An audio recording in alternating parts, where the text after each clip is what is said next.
social isolation, disconnection, political polarization, we are living in a time of deep division.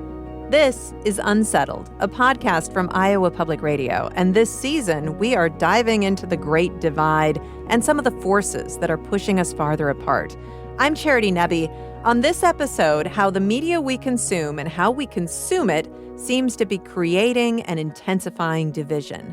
We're going to start by going back to the 1960s and 70s, which were also a time of deep division, fueled by the war in Vietnam, the draft, the Watergate scandal, and social, racial, and economic upheavals.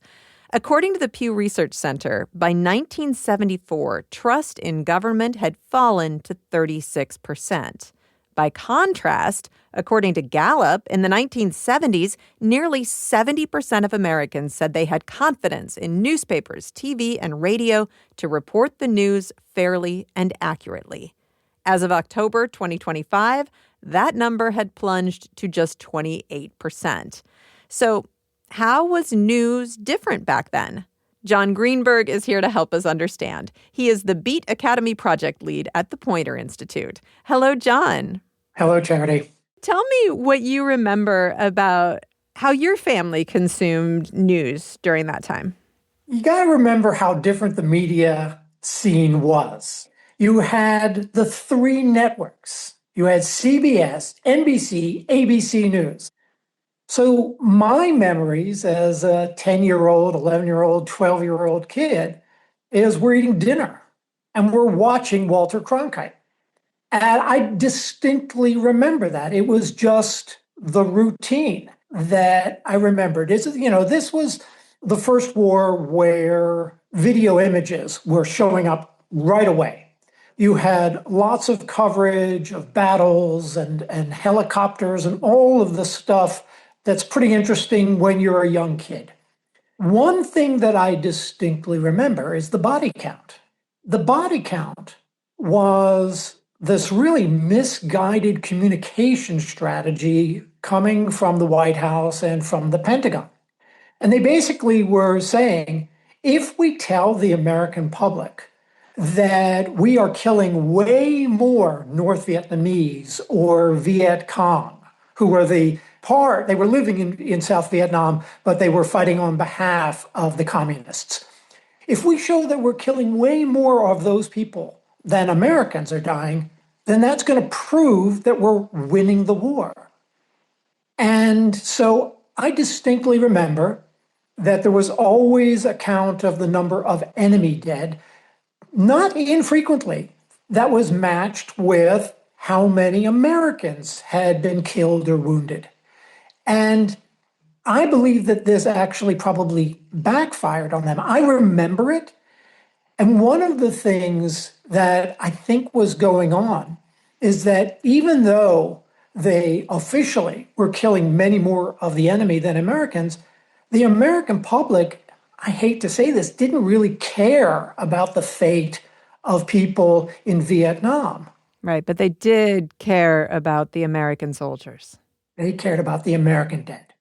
John, you're watching CBS News, which was the leader at the time, Walter Cronkite, the gold standard. But of course, ABC, NBC, also very strong, big audiences. If someone were to flip around the channels at that time, would they basically have been getting the same news from each of those networks? Yes, although you got to remember, we were a Walter Cronkite family. But the type of studies that had been done said television news was more or less telling a consistent story, which, by the way, did not fundamentally question whether or not we should be in this fight with the communists. That issue I don't think was particularly addressed. But people would see the sort of the daily battle accounts. That would clearly be top of mind. So with so many families and individuals engaged with network news, getting this information on a daily basis, people were informed, but also would you characterize this as a time when the American public had a shared set of facts, a shared reality? That is the defining quality. Network news was reaching about 70 million Americans at a time when the population of the United States was, I guess, a little bit over 200 million people. We want to compare that to today? Today, we've got a population of about 340 million. And broadcasters, those big three, they're bringing in somewhere around 18 to 20 million as their audience. What a difference. Broadcast news in 1968 was reaching about 30% of the public with a fairly consistent set of facts that because they had such a broad reach, they actually represented a fairly neutral centrist ground because they couldn't afford to irritate and alienate the people in Iowa, from the people in New York, from the people in Georgia, et cetera. They had to appeal to a mass market. And their coverage actually reflected a kind of this vague political consensus, if you will.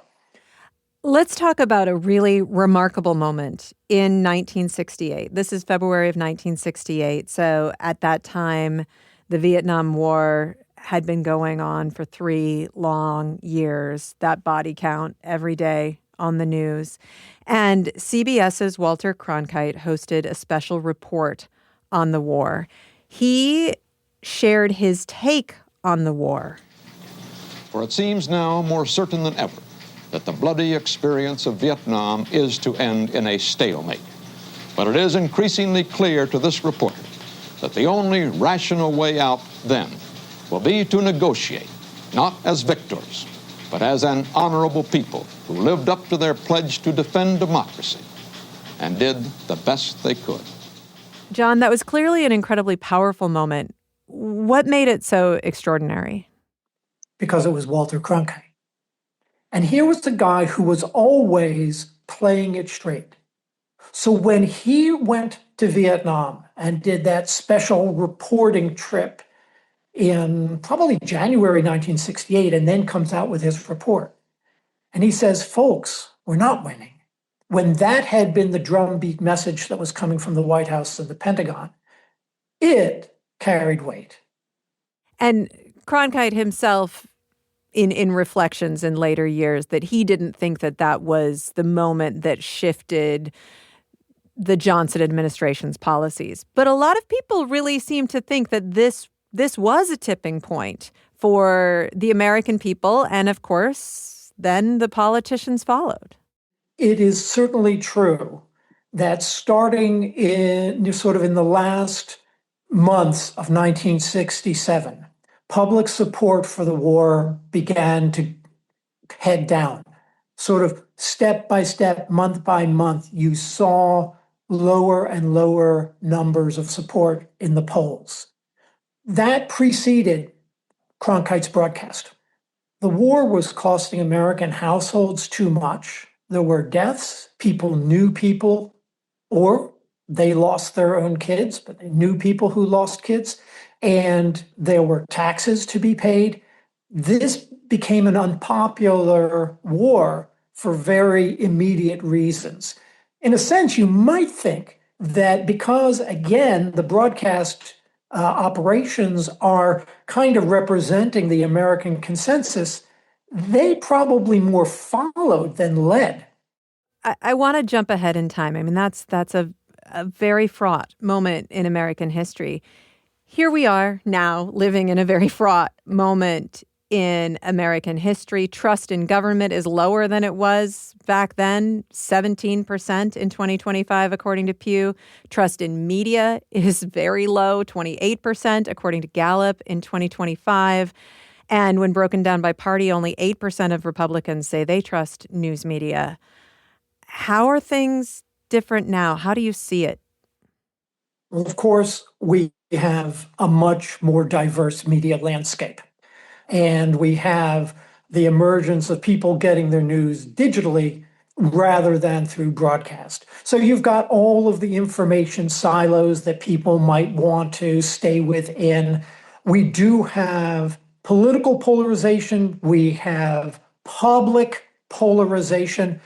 One of the bigger problems that we face is that because of this cocktail between the way our politics are structured and the way our media environment is structured, it is actually rather difficult for the majority of Americans who might not be that polarized to actually cast a vote that can change polarization. We are far more polarized at the political level than we are at the electoral level. But given the nature of our politics, given the way that media feeds into and supports those sorts of divisions, the more accommodating approach of the majority of Americans doesn't actually have a political avenue. So when people go in, they vote Republican or Democratic.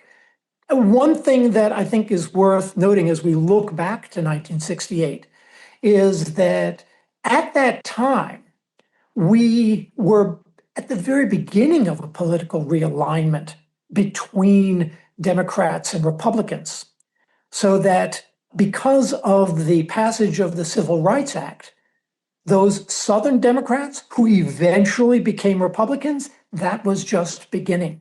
But my point in this is to say that the Democratic Party itself represented a broader cross-section of beliefs than it does today.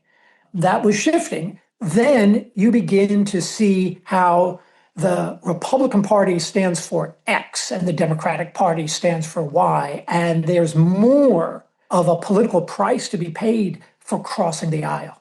So things have become more rigid in that way. And I know that the news media was not perfect in the 1960s or 70s, and certainly we did not see a lot of representation of diversity of views.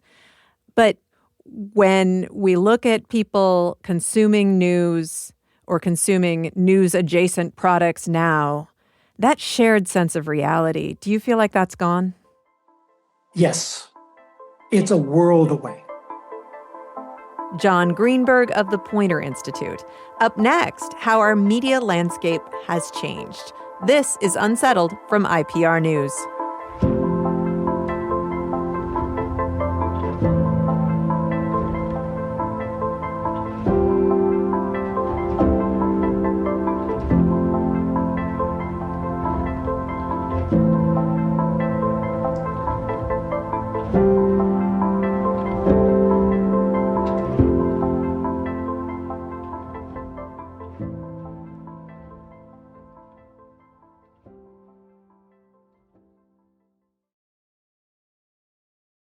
This is Unsettled, a podcast from Iowa Public Radio, and this season we're exploring the Great Divide, the forces that are pushing us farther apart. On our next episode, faith and politics.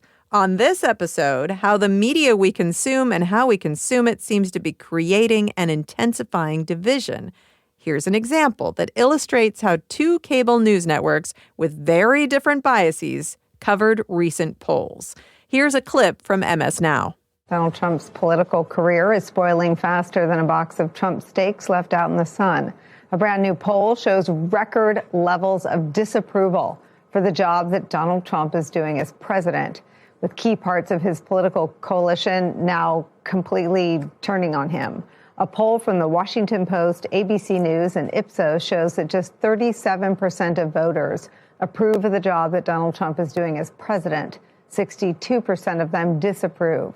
Washington Post adds this, quote, his ratings among Republican-leaning independents have reached a new low of 56%. His approval rating stands at 25% among independents overall.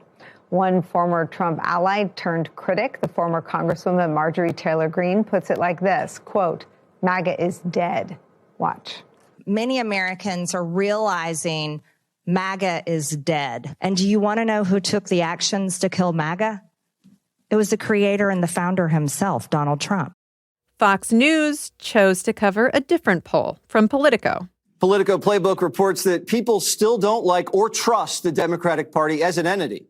pointing out that Democrats' favorability rating is in the hole 21 points and explaining it like this, quote, "This would be the least enthusiastic blue wave in some time."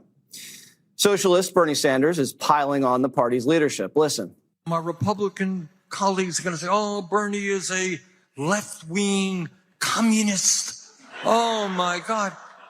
Everything that I told you has the strong support of the American people. The reason that the Democratic Party is disrespected today is precisely because the leadership is not standing up and fighting for these issues. It's been a long time since the major TV news networks, radio networks, and newspapers all basically covered the same stories in a relatively unbiased way, when Americans were regularly presented with the same set of facts. In a few minutes, we'll talk about social media, but we're starting with news. Joanna Dunaway is research director for the Syracuse University Institute for Democracy, Journalism, and Citizenship in Washington, D.C., and a professor of political science in the Maxwell School of Citizenship and Public Affairs at Syracuse University. Hello, Joanna. Hey, thanks for having me. Well, thank you so much for being here. And earlier, I mentioned that in the 1970s, according to Gallup, nearly 70% of Americans had confidence in newspapers, TV, and radio to report the news fairly and accurately, 70%. And as of October 2025, that number was just 28%. If you break it out by party affiliation, only 8% of Republicans trust the news media. Things have changed really dramatically, haven't they? They have. And what's interesting, too, is that it hasn't taken that entire time period. A whole bunch of the dramatic change has happened basically since the early 2000s, especially when it comes to trust in media. So that's an even sharper decline than some of the others we've seen. Can you pinpoint when things really started to shift? I think, since about the Obama administration, when the mass public started to show more and more signs of dislike and mistrust for each other on different sides of the partisan aisle, and especially for the leaders on the other side of the aisle. And I think, a couple of the cable networks took kind of sharper turns around then, too, in terms of the ideological slant to their coverage. I think that is kind of a point that lots of people look at as where we really started to see. Now, mistrust in media has been declining for a while, but as I said, I think it's been getting sort of intensely worse in the last several years, and I'm sure that social media and all the activity that happens there has probably not helped in lots of respects. Sure. I mean, thinking back even before the early 2000s, cable TV news really shifted the way that we reported the news and covered the news, where there was this 24-hour news cycle and this need to have news all the time. There was less time for substance, a lot more time for talking. But was that the beginning of the beginning? I mean, maybe, because even before that, we had the political elites kind of campaigning against the media at times. If they didn't like stories they heard about themselves, they would accuse the media of bias. That's been happening for a long time. But I think when you think about the mass public, especially, sort of the reemergence of partisan media in our system as kind of regular and accepted made people on both sides a little bit mistrustful of media overall, because now they feel like everything might have a slant or bias, or that's now accepted.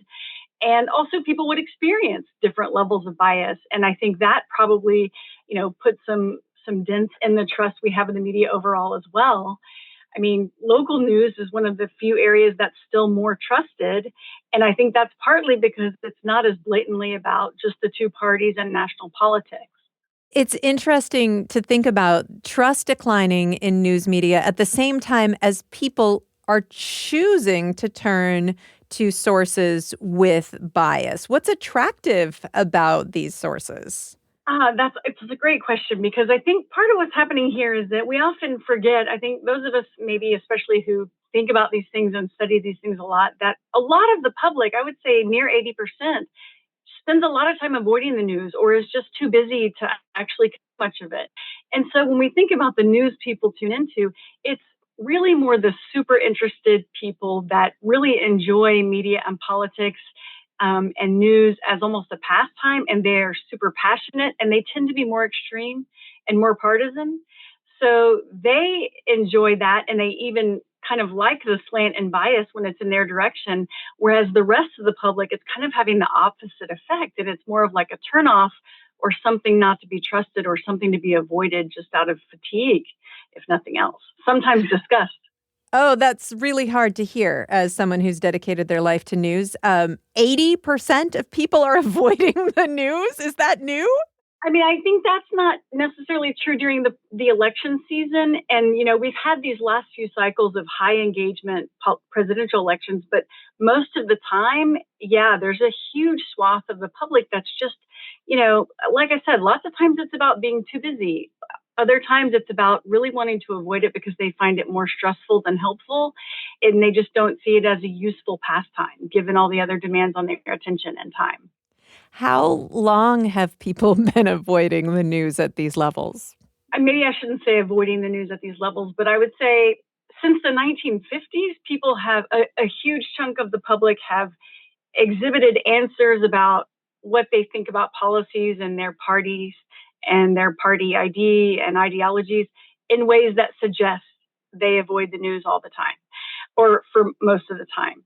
But I will say people who clearly explain and admit that they avoid the news actively, those numbers have probably grown in recent years. And I think that is partly the attention economy factor and the fact that there are so many things competing for our time and attention in the information world that it's overwhelming for so many people.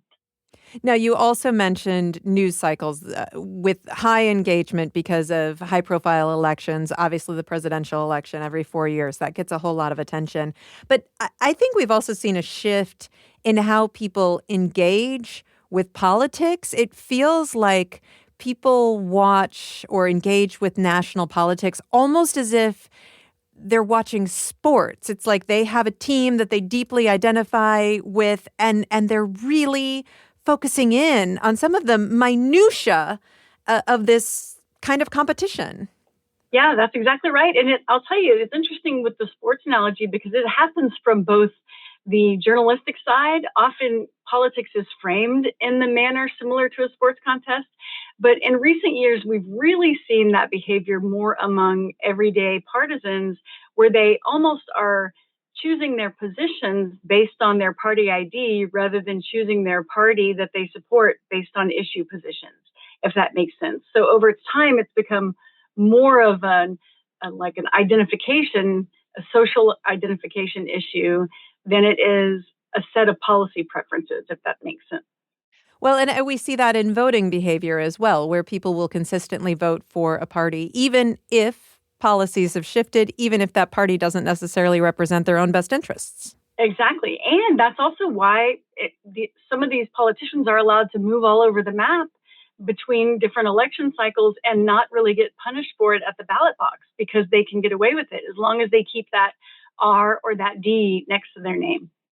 The vast majority of news that we do have the opportunity to engage with in this country is for-profit or commercial news. So they need to make money on what they're doing. They need to be able to sell ads or, get enough engagement to fill their profit margins. That also influences how the news is delivered, doesn't it? It does, because unfortunately, as often as audience members say that they don't really like the partisan conflict, or they don't like the two parties dominating everything, or they don't like negative ads or things like that, it really is the case that people behaviorally do actually click more, stay on the page longer, look at the screen longer if they see that kind of, conflict, dissension, argumentation, things like that. It's not true of everyone, but in most people, there's an entertainment value to that relative to, let's say, a super policy substantive story.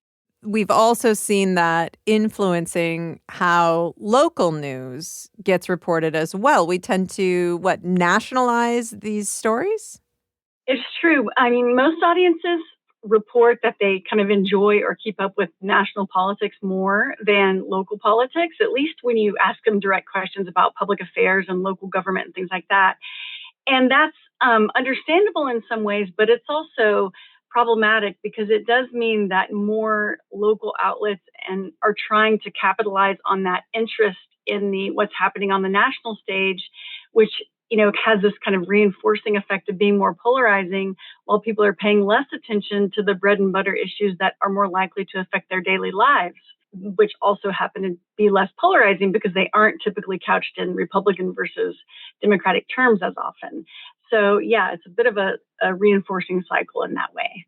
We also know that this lack of trust in the media has been growing in part because of hostility toward the media. I can think of two presidents of the United States who said that journalists were enemies of the people. One, of course, was Nixon. The other was President Donald Trump. So obviously Nixon was doing this in the 70s. This is not entirely new. But tell me how that has changed. The hostility toward the media, the accusations, and even lawsuits. There's kind of two ways to think about this. I think the elite attacks on the media have definitely become more blatant and are less kind of, safeguarded by norms of statesmanship and things like that in the past, you would only see these attacks happen in extraordinary circumstances. The Nixon administration and its end is a good example, right? Now it's almost widely permissible. And I think that as people see the media as often reporting in the opposite direction of their own preferences, they get mad at the media because they're mad about partisanship, because they're mad about the other party and whatever the other party is doing. So as long as that partisan negative affect keeps getting stronger, I think the more we will unfortunately see more distrust of the media, because people will usually perceive things as either going for what they think or against it, even whether that's true or not.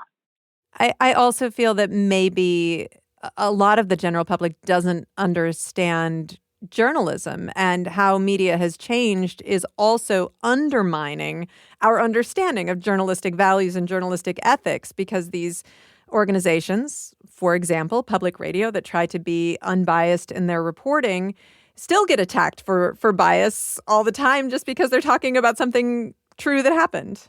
100%. I often say I wish that there was more transparency overall about, or maybe it's knowledge, I should say, about the way news organizations work and how the different models can really produce different levels of content that I would say is either way more or less healthy in a public affairs sense. And I mean, the economic model that here we have in the US, or that we at least most of our system relies on, does unfortunately produce some of these negative side effects, which can be more hostility, more conflict, and ratings-driven type production, which luckily the nonprofit outlets and the public outlets at least don't suffer from that kind of profit maximization demand. Going back to these echo chambers, these news networks that come at you with their bias, the people who turn to those news networks tend to already have that bias. Are they persuading people? For the most part, no. I think there's, like I said, I think there's just as much, people already have a lean one way or the other if they're choosing to tune into those outlets, and we've known this for a long time. It's also really, really difficult to persuade people in the opposite direction of their core beliefs. So I'm not saying it never happens, but I'm saying it's way more likely that the choice in the first place is happening because of the lean or the partisan preferences that are already there. And now, granted, maybe attitudes are becoming stronger or more hostile over time, but I think that the persuasion of people from one side to the other requires something else going on in their lives, or an extraordinary event or something to dramatically be able to shake a core belief. If people who already have this bias are turning to news sources that share their bias, what's the harm in that? What could go wrong there? I do think one of the biggest problems is that if we have two entirely different sets of people that are partisans of different flavors talking about two different or a bunch of different sets of issues and events, then you have there's no shared space for understanding of even what's happening in the world, or at least on the government, and politics stage. And when that happens, it really becomes more difficult to have conversations. And you have elite politicians talking about completely different things to the audiences that they're trying to represent, or the audiences they're trying to reach, and the constituents that they're trying to represent, I should say. And then you've got, just kind of sets of people talking past each other in a way that seems really, prohibitive for good government. And so I think that's a huge part of the issue that we're facing today. Joanna Dunaway is research director for the Syracuse University Institute for Democracy, Journalism, and Citizenship in Washington, D.C. Next, we shift our focus to social media. This is Unsettled from IPR News.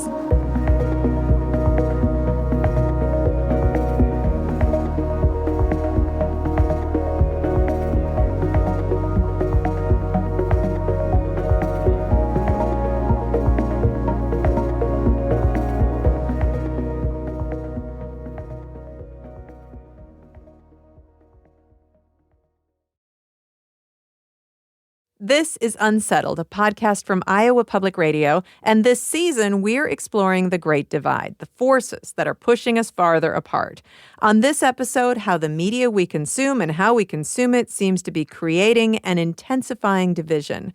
We have been talking about dedicated news media, but now we're going to turn to social media. We asked Iowans to tell us what they feel is driving division in our country, and social media got a lot of attention. First, here's John in Iowa City. It's a problem with the media, the social media. It's just skewed the outlook, made things very sour and dire, whether it's through Facebook or TikTok or et cetera, but also the different networks, Fox News, et cetera, just having all that very biased media, whereas we used to have like three main stations, CBS, ABC, NBC, that were trusted. But now people say, oh, you don't know who to trust. I'm Emma, and I'm from Cedar Falls, Iowa. I think what's driving division in our country would honestly be social media, because there's so much division on Facebook, whether it be talking about something political or there's a lot of false news spread, honestly. If we could just stop posting, that would genuinely end so much division, because people want to. It's natural for humans to want to disagree with other people and talk about what we don't agree on, when what we should agree on is keeping Americans healthy and safe for the long run, whatever we think that looks like. I'm Ilaria Casada. I live here in Iowa City. It's really easy to live in an echo chamber right now, especially with social media and your algorithm constantly pushing you the same thing that you want to hear over and over again, which just leads you continually down the path that you want to hear and not, open to listening to what other people have to say. Joanna Dunaway is still with us. She is research director for the Syracuse University Institute for Democracy, Journalism, and Citizenship in Washington, D.C. She's also professor of political science in the Maxwell School of Citizenship and Public Affairs at Syracuse University. And with us now is Alexandros Evstratio, a postdoctoral scholar at the University of Washington Center for an Informed Public. Hello, Alex. Hello, Charity. Thank you so much for having me. It's wonderful to have you here. And I'm thinking back, social media, when it first started, was a fun place to connect with friends and family. It did pretty quickly get political, and it became really easy for people to create kind of bubbles where they would just see information that they agreed with. And that's where your research started. Yeah, exactly. So I kind of started off as this promise of, we're just connected with your friends and then things you like and things you'd like to see. But as you said, it quickly devolved. And at the beginning, yes, we were very much kind of researching this idea of echo chambers and the risk that people would actually get enclosed in the spaces where they would only see the things that they agreed with and just have their views confirmed all the time. All right. But when I look at social media these days, I find that it doesn't take me very long to get angry. That is something that's valuable to social media networks, isn't it? Yeah, exactly. I mean, right now it's completely changed, and we no longer really think of this purely in terms of echo chambers. In fact, what we tend to see is that people tend to break out of those chambers quite often just to, seek out a fight, to put it lightly. And yes, engaging content typically on social media does mean agitating content, because there's this idea that, you don't really need to like what you see. You just need to click with it. You click on it and engage with it. And getting people angry is just a really, really surefire way of getting them to do that. We have a term for that. We call it rage bait, right? Yes. And that's across all platforms that we see right now. And of course, these dynamics have changed because creators have started to pick up on those things. And these are strategies that have been kind of refined over the years. I mean, at the beginning, YouTube was just a bunch of people posting their cats online, for anybody that would visit to see. In fact, the very first video on YouTube was a guy at the zoo just taking a video of themselves in front of an elephant, I think. But of course, now, there's these really, really large teams behind influencers and content creators. And a lot of this content is being just optimized for clicks. And of course, there's a lot more actors involved now. The social media landscape has changed from social to what some scholars now call post-social. So it's being governed by a lot of central influencers, very central figures, and they can kind of, command these parasocial relationships around people. And so the way in which social media is being enacted right now is not really what it used to be. It's not quite as social as it used to be. It is very much more top-down with feedback loops, I'd say. So we were just talking about news networks that specialize in bias and how they're not really persuading people. They're not changing their minds, but they're keeping them angry. They're keeping them agitated. I mean, that drives polarization. Is that what we're seeing in social media as well? Yeah, absolutely. So on social media, especially when it comes to political speech, right? One of the main things you want to do is you want to contain your audience, right? You want to do some kind of audience management. And one very consistent thing we tend to find on social media is that there is a price to bipartisanship. So if you try and kind of straddle that line, you're just not going to get any engagement. You really need to refine your audiences. You need to build your audiences. And your audiences are not static things, right? They are people and they have certain informational demands. If you do not meet those demands, there's another influencer like, 2 clicks down in your feed that's going to meet those demands. And so there's this constant competition between these people that are serving up this content. And of course, the content that ends up being surfaced is the content that people tend to click with, to click on, right? And so in this kind of situation, the polarization arises just simply out of how engagement is being optimized for. And there are no real guardrails against that. There is absolutely no motivation or incentive for any kind of content creator to just kind of reel it down at the moment and try a bit more of a balanced approach. In fact, they might be penalized. They might be making less money. Exactly. Yeah, there are no real incentives. I mean, there are some incentives to not take it way, way overboard, to the kind of point of hate speech. But, as long as you can keep it within that gray kind of zone, there's just no real incentive for you to reel it back in. Have we seen, to your knowledge, this influencing social norms off of social media as well? I mean, it just feels a lot more normalized to say really nasty things to each other. Yeah, so social media, thankfully, isn't really the real world yet. And I think there is a disconnect. Certainly, there is a perception among some people nowadays that it is just more acceptable to engage in this really kind of, incendiary behavior, even offline. But thankfully, it's not like 100% transfer offline. And in fact, we do have this kind of phrase, which is touch grass. If you walk outside, not a lot of things are on fire. You go on social media, everything is, yeah. Exactly. But it certainly changed the norms of how conversations are enacted online. And because online is where a lot of people get their information, I think Joanne also kind of touched on this idea that there's been the loss of that space for nuance. So you're going to engage with the headlines. And of course, you have a lot of opinions because of your informational bubbles.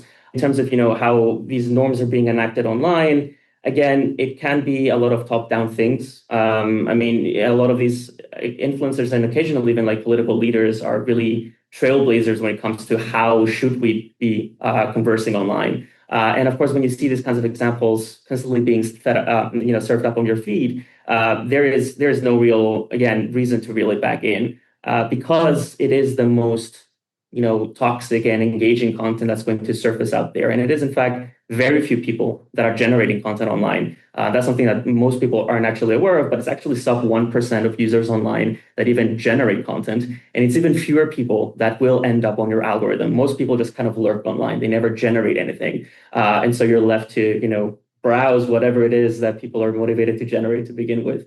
When did social media become a source for news? I know a lot of people who say they get their news through social media. I would say it was around the time when the potential for mobilization on social media was realized. And I think, as Joanna said, it was very much around kind of circa 2010 when, this kind of social aspect of social media started to coalesce into this idea that it could be used as a more centralized source to actually pass things out there. And I think one really, really big moment in social media, at least for us researching these kinds of things, were cultural phenomena, like, for example, 2014, Gamergate happened. It was a bunch of gamers that were very angry that, a lot of people in the feminist movement were all of a sudden coming out and saying, hey, we need more female representation in games. Of course, they viewed that as kind of a threat. So they were like, hands off our games. And those kinds of communities mobilized to harass these people. And there was a very real pipeline between these kind of Gamergate communities into subsequently the manosphere, and then from there into the alt-right as well. And so these kinds of mobilizing components were really kind of demonstrations to political leaders as well that they could actually use this power to take it forward into this new media landscape. We have a lot of polarization, but we also have so much misinformation that gets shared through social media. There's very few guardrails for that either. Yes. And again, I think that comes down to just the incentives of what you generate and what you don't. And misinformation at the beginning was mostly just outright false information. Nowadays, we're seeing a lot more things like things taken out of context, information that just doesn't have that disclaimer that this was taken out of a 50-minute, video clip, for example. And that is certainly something we're still struggling with, because now it's, misinformation has also taken on different modalities. It used to be text, then Photoshop came along. You could now doctor pictures. Now we're at an age where we now have also generative AI, and, that also happens with video. So it's a very complicated landscape. Where do you think this is headed? That's a great question. I mean, I can only really guess right now, and it's not looking like we have any really good solutions at the moment. But things are seemingly getting kind of worse by the day, and there's just more vectors of attack and a lot less kind of regulation. But I think really the regulation aspects is where there is a lot of space to actually intervene in a lot of these harms. And it really remains to be seen. I mean, platforms respond to, who's in government and what other kind of regulations might take place globally. So the EU might come and slap a fine on them, and that kind of reels them in sometimes. I think it really depends on how platforms will respond to these political landscape changes and the degree to which they're actually willing to start addressing some better monetization policies on their platforms, like who can advertise, what kinds of ads can I run, and how can I actually make money making content on your platform. Yeah, there doesn't seem to be a lot of incentive in the United States for that kind of control right now. I do want to talk solutions. I want to bring Joanna back into the conversation as well. Again, Joanna Dunaway from Syracuse University. And Joanna, I'll start with you. What can we do when we can't agree on facts in this country? Is there something we can do to try to reclaim that sense of reality? It's such a tough question. One of the things I will say is it does seem like the more various news stories and various events associated with these big social media platforms is that the public is becoming more skeptical, I think, of social media platforms and their harmful effects. So that's not a direct answer to your question, but it is a little bit of good news. I also think that, my general advice to people is to consume a lot of sources and, don't believe a lot of what you see unless you see it from, 3 or 4 distinct places that wouldn't really have an incentive to produce it or say it otherwise.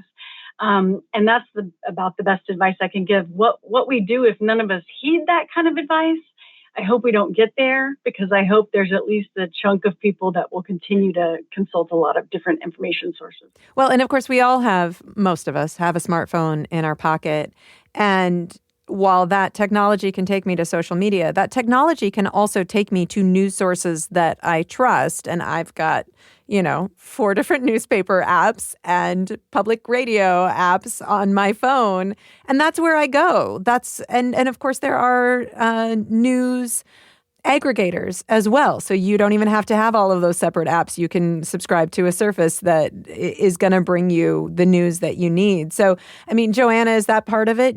Control your news sources and get your news from places that you trust? Yes, I think so. And I think going, directly to the app that you like and trust, especially that you trust, and getting a sense of what you yourself enjoy and find useful and find credible is the best way to go.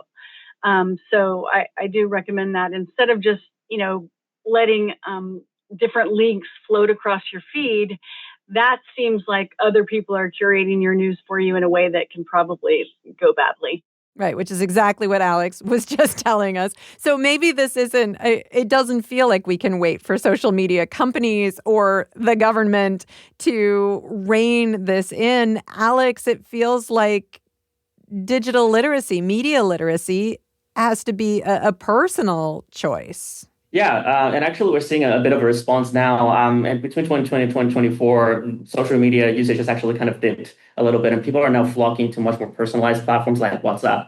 And I think that is very much a market response to what the kind of fatigue that Joanna was describing earlier. Again, we kind of need to see a response there, but I think that is almost like a sign that people are just kind of really, really tired of this sports-like, conversations around really serious topics online. Although, as Joanna was saying earlier, also a lot of people are just turning away. I mean, is there a way to get people's attention again and say, hey, this is what's going on in the world and it's important to know about?